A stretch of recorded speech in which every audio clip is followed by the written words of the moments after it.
Bismillahirrahmanirrahim. Assalamualaikum warahmatullahi wabarakatuh. Waalaikumsalam warahmatullahi wabarakatuh. Ya, apa kabar hari ini anak-anakku sekalian? Baik Pak Guru. Alhamdulillah. Ya,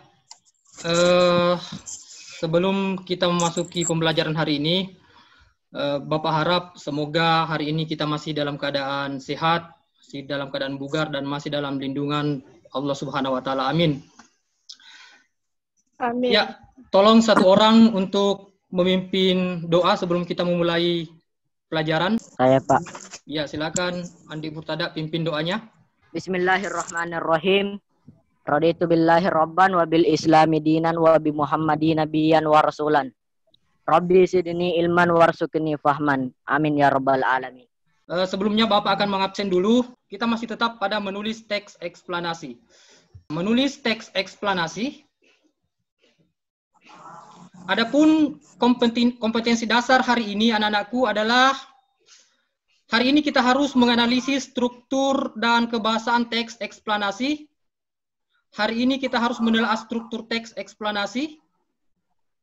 Dan hari ini kita harus mengidentifikasi kaidah kebahasaan teks eksplanasi. Kita masuk pada materi pertama, struktur teks eksplanasi. Sama dengan struktur teks yang lain, teks eksplanasi dibentuk oleh struktur teks. Yang pertama disebut pernyataan umum atau identifikasi fenomena.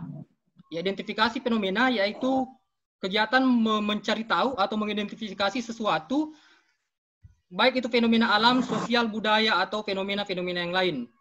Kemudian struktur kedua adalah rangkaian kejadian. Rangkaian kejadian di sini adalah kegiatan merinci proses kejadian.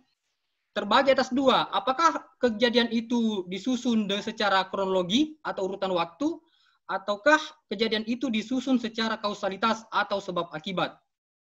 Kemudian, ketiga adalah ulasan atau kesimpulan.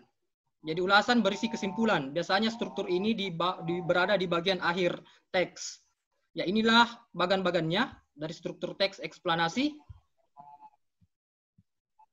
Selanjutnya kita masuk pada menentukan kaidah kebahasaan. Iya, sama dengan teks-teks yang lain, sebuah teks eksplanasi dibentuk oleh bahasa-bahasa yang membentuknya atau kaidah-kaidah yang membentuknya. Dimulai dari kaidah pertama disebut konjungsi kausalitas. Konjungsi kausalitas adalah kata hubung yang menyatakan sebab akibat. Contohnya sebab, karena, maka, oleh sebab itu, oleh karena itu, atau sehingga. Bisa dilihat anak-anakku, contoh penggunaan konjungsi kausalitas, ada penggalan paragrafnya ya, bisa dilihat. Iya, ada kata oleh karena itu di tengah-tengah paragraf. Itulah contoh konjungsi kausalitas. Kemudian, kaidah kedua adalah disebut konjungsi kronologis. Konjungsi kronologis adalah kata hubung yang menyatakan urutan waktu. Seperti kemudian, lalu, setelah itu, pada, ataupun pada akhirnya. Ya, untuk contohnya terlampir, pada penggalan paragraf tersebut ada kata lalu, ada kata kemudian, ada kata pada, atau ada kata pada akhirnya. Paham ya? Bisa dilihat? Paham anak-anakku? Yep. Paham, oke. Lanjut. Paham Pak. Ya. Selanjutnya, kaidah ketiga adalah kata ganti. Kata ganti yang digunakan dalam teks eksplanasi tidak seperti teks sastra, bahwasanya harus menggunakan kata ganti orang. Kalau teks eksplanasi menggunakan kata ganti peristiwa. Kalau misalnya peristiwa judulnya adalah banjir, maka kata gantinya adalah banjir. Kata gantinya adalah air. Jadi bukan kata ganti orang. Kemudian selanjutnya adalah teks eksplanasi menggunakan kata kerja pasif. Kata kerja pasif adalah lawan kata dari kata kerja aktif. Contohnya terlihat, terbagi, terwujud, terakhir, dimulai, timbun, dan dilahirkan. Selanjutnya, kata teknis atau istilah. Ya, kata teknis itu disesuaikan dengan topik yang akan dibahas. Misalnya topiknya tentang budaya, maka istilah-istilah yang bisa digunakan adalah tentang akulturasi, kultur, kepunahan budaya, globalisasi, K-pop, dan sebagainya. Saya kira seperti itu ya. Ya, paham sampai di sini? Paham? Paham Pak. Iya, terima kasih kalau sudah paham. Kalau ada pertanyaan, silakan ditanyakan. Tidak ya, paham? Paham Pak, lanjut. Jelas Pak, jelas. Bapak akan membagi kelompok 1 dan kelompok 2. Kelompoknya Bapak sudah bagi di grup WA. Jadi kelompok 1 dipimpin oleh siapa yang kemarin yang tadi Bapak tunjuk? Amanah ya? Saya Pak. Saya Amanah. Pak. Hairul. Iya Hairul untuk perwakilan kelompok 1 dan kelompok 2 diwakili oleh Saya Pak. ya Nur Fadila Magus. Silakan Anda berembuk dengan teman-teman kelompoknya. Satu orang yang ditunjuk tadi akan memaparkan atau mempresentasikan hasil analisis, telaah dan identifikasi secara bersama-sama. Bapak beri waktu 1 menit. Waktu selesai. Perwakilan kelompok 1, silakan bacakan hasil kerja kelompok Anda di diskusi kelompok, mulai dari identifikasi fenomena, kaidah kebahasaan. Assalamualaikum warahmatullahi wabarakatuh. Waalaikumsalam. Saya dari kelompok 1 ingin mempresentasikan hasil kerja bersama kelompok saya, yaitu adapun judul teks 1 yaitu sampah. Jadi pernyataan umumnya ada di dua paragraf, yaitu paragraf 1 dan 2. Ya. Kemudian deretan penjelas atau isi mulai dari di sekitar masyarakat, yaitu di paragraf ketiga, ya, sampai banyaknya sampah yang dilempar atau dibuang ke sungai bisa menghambat aliran sungai dan seiring dengan berjalannya waktu maka air sungai tersebut pun bisa meluap dan mengakibatkan banjir. Dengan demikian aktivitas atau kegiatan masyarakat juga akan terhambat. Itu merupakan deretan penjelas atau isi.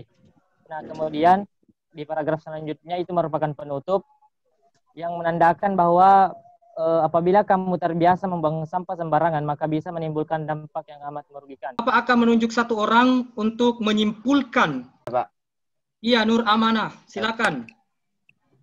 Baik, terima kasih atas kesempatan yang Singkat saja Bapak ya. Guru telah berikan. Yang perlu saya sampaikan dan saya simpulkan pada kesempatan belajar kita hari ini, yaitu yang pertama memuat mengenai struktur teks eksplanasi, yang kedua mengenai kaidah kebahasaan. Untuk struktur teks eksplanasi, dia itu memiliki 3 struktur dan yang pertama itu identifikasi fenomena, ya, di mana ini adalah suatu pengidentifikasian suatu kejadian ataupun sebuah fenomena. Setelah ini kita akan mengerjakan LKPD atau lembar kerja peserta didik. LKPD-nya Bapak sudah share di grup kelas. Ini dikerja secara individu. Ada yang sudah selesai? LKPD-nya satu orang? Silakan. Assalamualaikum warahmatullahi wabarakatuh. Waalaikumsalam warahmatullahi wabarakatuh. Jawaban lembar kerja 1 yaitu judul teks demonstrasi. Ya. Nah, untuk identifikasi fenomena itu memaparkan tentang rincian dasar dari fenomenanya, yaitu penyebab demonstrasi dan anarkisme. Anarkisme tidak lain adalah faktor laparnya masyarakat.